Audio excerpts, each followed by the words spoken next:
Hi everybody, it's Brandt Morgan here with some tips for better retreats.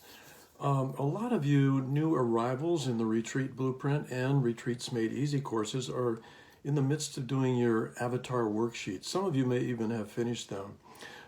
Starting with the avatar interview, you do a first-person description of your ideal client.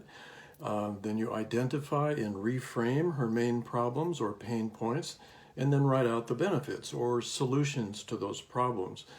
And since this can be quite a daunting process when you're first starting out, let's see if we can simplify it a little. First of all, it's often quite a challenge when you're asked to identify your ideal client for the first time. It's like, what? Who is this person? Anyway, I have no idea. So to keep it simple, and I've said this again and again, but it still bears repeating, your ideal client is the one person you most want to work with, the one you'd most enjoy serving or having on your retreats, and the one person who has all the problems you're going to be addressing on your retreat. That's it in a nutshell. So let's keep it simple. Number one, as you're describing this person, just be sure to make him or her a living, breathing human being. Not somebody vague or theoretical or cookie cutter, but a living man or woman with a specific down-to-earth life situation. Someone who has kids, real problems, feelings, somebody who's obviously yearning for or grappling with something that you can help them with. Now, your avatar doesn't need to be an actual living person, but he or she does need to sound that way in your interview. So if you're still stumped about who that might be, just think about the possibility that your avatar might be a favorite client of yours, or maybe a combination of several clients, maybe even a friend or relative who has the qualities or problems you want to be working with. And if you're still stumped after that, just think about the possibility that you yourself might be your ideal client. It's true, actually very common that our ideal clients are earlier versions of ourselves. So maybe yours is actually you a few years ago, or even mostly you right now, a person with the same problems you've already overcome or are still in the process of overcoming, but you're a few steps ahead of them, and now you can help others resolve those problems. Whoever you wind up creating as your ideal client, have fun in the process. Sit down and relax, then start answering the interview questions, but really let yourself go.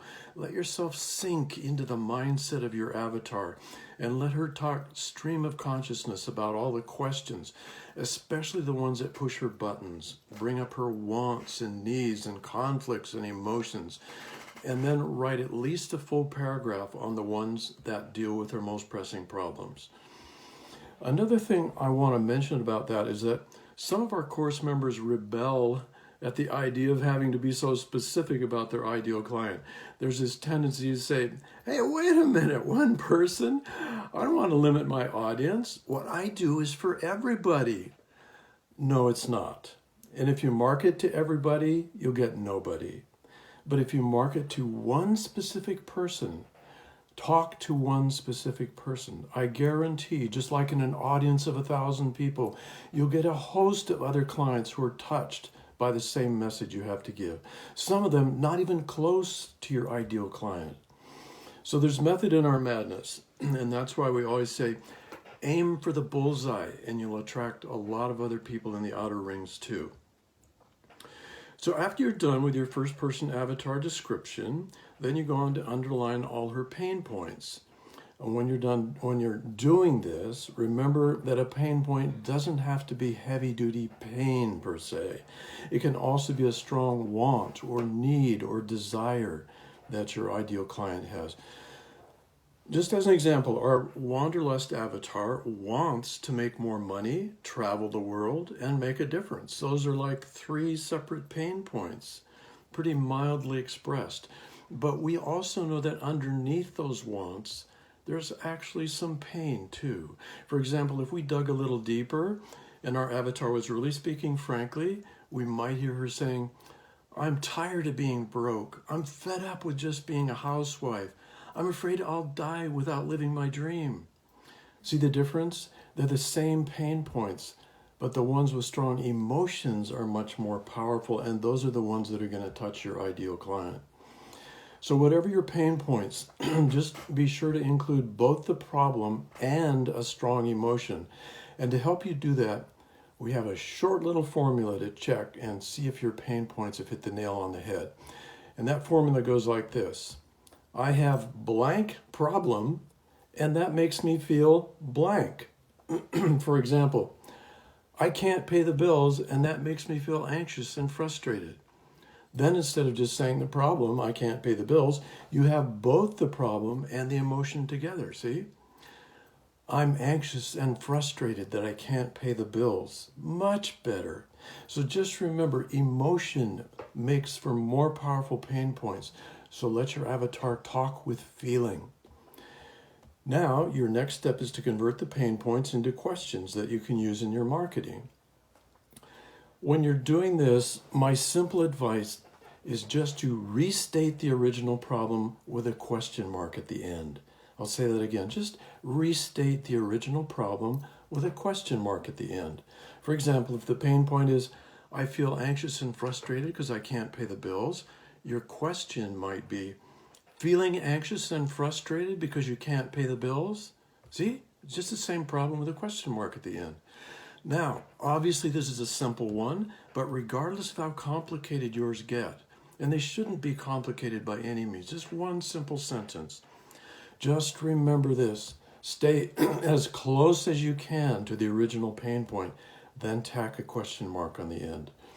Then your final step with the pain points is to convert the question into a positive question, something that suggests how they're going to feel when that problem is resolved. And here's my simple advice for that. First, amp up the energy a notch by starting out with something like, wouldn't it feel great? Or how exciting would it be? Or can you imagine how awesome you'll feel? And then finish with a picture of what it'll be like when they've resolved the pain point. For example, if your question is, like before, feeling anxious and frustrated because you can't pay the bills, your positive question might be, can you imagine how great you'll feel when you're finally able to pay the bills? Or even better, can you imagine how great you'll feel when you have no more money worries? Whoosh, problem solved, right? And you can be sure when they're reading it, they'll be imagining just how great they'll feel. They'll also be getting the message that you are the one who's going to help them feel that way. Finally, the last avatar worksheet asks you to answer each positive question with an inspiring benefit that says how you're going to resolve each pain point.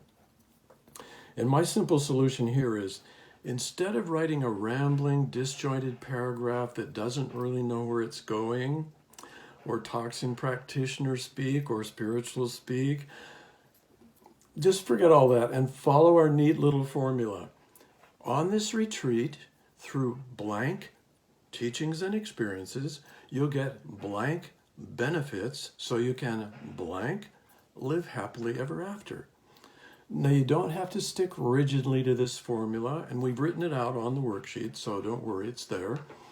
Just use the formula as a guide, and by all means vary the words, but be sure to include the basic elements that we have there.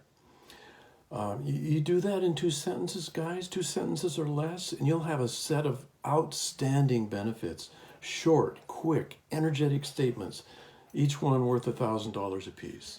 And they better be too, because that's the way you're going to touch your ideal client. So finally, before you turn in that list of benefits, one last thing. Read them over and ask yourself whether you get excited when you read them. If not, just go back until you're so excited you can hardly wait to go on your own retreat. Then you'll know they're winners. Okay, that should do it for now, guys. Great work you're doing. Just keep on going one step at a time and don't get discouraged. Ask for help if you need it. We're all here to support you in any way we can to create a successful business and some amazing retreats. Bye for now.